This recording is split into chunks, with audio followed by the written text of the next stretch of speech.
My newest book, Your Power to Heal. This title was selected by the publisher, Sounds True, and I'd come up with some other titles, and I liked the one they picked so much better because I thought it really states with accuracy the truth about us human beings, that we actually do have the power to heal.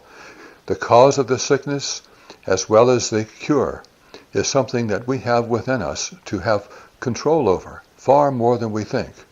Because most of the world's viewpoint is quite different from it. It's still based on the old science of Isaac Newton 350 years ago, where only thing is real is what you can observe with the five senses and measure it.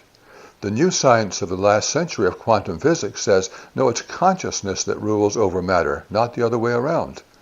That's a very important distinction.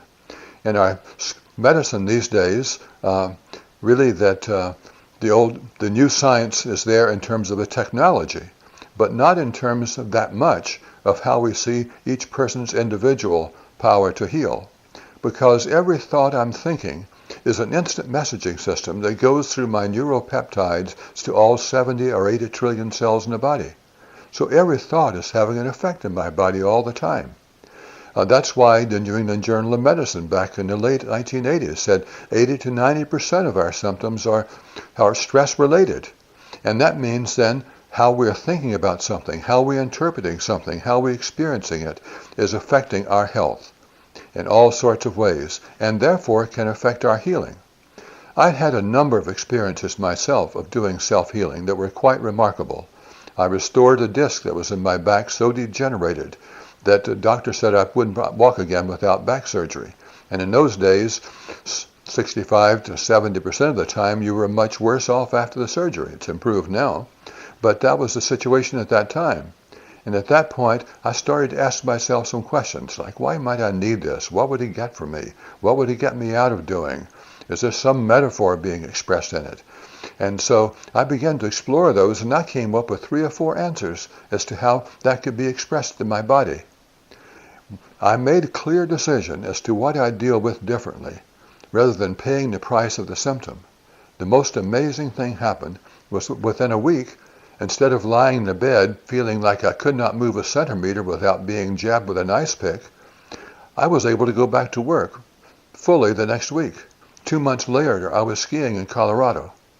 I've had no back problems since that time, even though I had a severely degenerated disc. And then x-rays some 10 years later, and I went for an annual physical. The doctor insisted that we do a chest x-ray, and finally I agreed to it. And he came back in astonishment, and he says, Henry, that disc of yours stuttering. And I thought, boy, he's about to tell me something horrible. He said, no, it's a miracle. Then I knew it wasn't horrible. And then he says, it's not supposed to happen.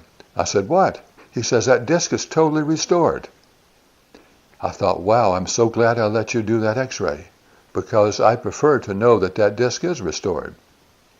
But what that proved was a quantum physics worldview, that it's consciousness that rules, not matter, in this physical universe and in our bodies. And that's a worldview that when a person is ready for it, it's amazing what we can do for self-healing. If I could give you numerous other stories of situations where I've healed myself or where I've helped others to do that as well.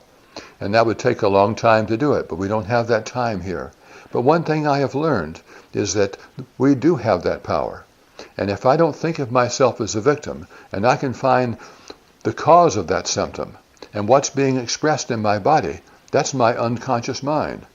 Candace Pert, the researcher, when she was at the National Institute of Health, said, your body is your subconscious mind. So I find that it's a royal road to the unconscious. Freud thought dreams were, or free association. And that was the beginning. He opened the door for us. But even much more so, if we can take every symptom in our body and translate it and see what it's saying and seeing what I need to deal with differently than paying the price of the symptom. And I'm firmly committed to deal with it in a healthy way. And I do that, I find symptoms just go poof.